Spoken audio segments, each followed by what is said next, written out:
This is Dr. Hosian, and today we're going to be talking about managing facilities. The content of this PowerPoint presentation is taken from Modern School Business Administration by Guthrie et al., 2008. The purpose is to gain a working knowledge of the key role and school business administrator plays in the maintenance and operation of the district's plant, equipment, and service facilities, and to use that knowledge to determine a philosophy of maintenance and operations. Maintenance. The function of the school system associated with upkeep, repair, and replacement to ensure continuous usability. That means to ensure a safe working environment for the faculty and for the students. The privatization question: when to use and when not to use. You use it if you want to save money, improve operations that could do a better job, you save management time, and you provide greater accountability. When not to use: when it threatens job of loyal employees, when it gets too expensive, when union contracts become much too difficult to navigate. Organization of maintenance. The core concerns are safety, serviceability, energy conservation, general economy. There are three basic plans: the local system, maintenance program, the contracted or outsourced plan, and then there's a combination. Most school systems use a combination of the above program. Types of maintenance. There's preventive, periodic, predictive, recurring, and then there's emergency. And you want to avoid the emergency repair by instituting preventive measures for maintenance. Maintenance performance measures are custodial, there's grounds, there's employee training, and there's cost measures as well.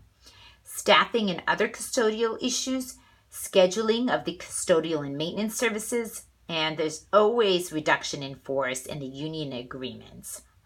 Most of maintenance organizations are unionized. Energy and resource conservation.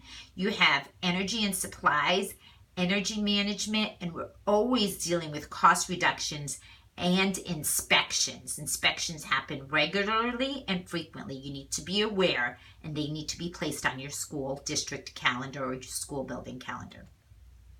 Environmental hazards are no longer just mold and asbestos. Most school buildings were built in the 1940s during FDR administration, and today you're dealing with issues such as HIV and AIDS. Lead poisoning, not that much, but prevalent, and yes, we have rats scurrying about in our school buildings. Plant security, designing on the outside, planning, and today we're dealing with search and seizure, and thank you, No Child Left Behind, zero tolerance, which is actually being amended in some states and school districts, which is a good thing. Construction for the future, you have to look at building sites. The most important aspect is parking and dropping off the students and picking them up from school. So you need to be very aware of how that's going to be happening. Basically, the role of the school business administrator in managing facilities is perhaps one of the most comprehensive in the job description. Security, environment, and costs, and continuous operations are just some of the issues that the person deals with. Managing materials. Again, this is taken from Guthrie's Modern School Business Administration. The purpose is to understand purchasing procedures, the relationship of purchasing to accounting, warehousing of purchased items, and distribution of the supplies. Purchasing. The context is that it involves the management of materials in a continuous flow. You have the sources and the shipping. We're going to talk about e-commerce in a little bit and how that comes into play. And all these directly affect the efficiency of the delivery of education and instruction. Okay? The framework under which purchasing operates is state regulation, in which authority is granted by the state. The relationship of purchasing to educators is that they are the customers and must be satisfied. Purchasing in different systems.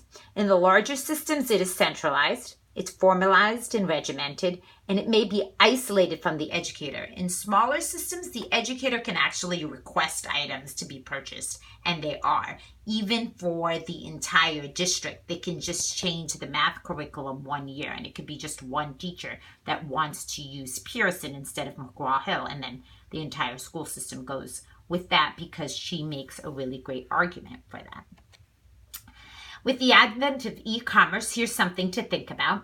What ethical and legal issues could outweigh the convenience factor of this new purchasing strategy?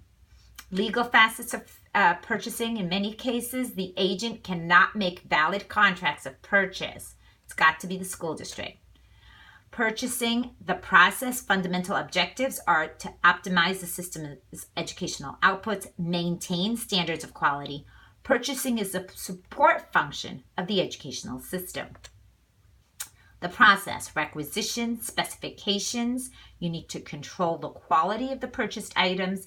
And for discounts, you need to understand if you can trade for something and what, if you buy in larger quantities, what you get, and if it's sustainable, if you can keep it for a long time, or if you pay in cash, do you get a discount? The process, bidding, there's advertising for the bid, and I can give you a sample ad for a bid processing, bid opening. If there are any late bids, what are you going to do? What policy will your district institute? And there are security requirements. And then the ethical issue is if your uncle or brother or cousin bids for something that the school district provides, are you going to give them first dibs on it? Yes or no? If you want to save your job, no. Misconduct in purchasing, and this is a reason why people go to jail. Okay. What advice would you give to purchasing officials faced with a great need to supplement instruction whose district lacks the necessary procurement resources? Overview of purchasing. You have the purchase order, then the warehouse where it comes from, accountability, and then en route and scheduling of the distribution. And then you have central versus decentralized storage of the material. Evaluating purchasing and inventory. Is it cost effective? Is the process efficient? Does it support instruction? Summary. Basically, purchasing is an integration into the educational program. It supports both instruction, business, and personnel considerations, and they all have to be involved in a tight loop. They need to openly communicate in the purchasing process. Thank you for your time. If you have any questions, kindly email me at the email below.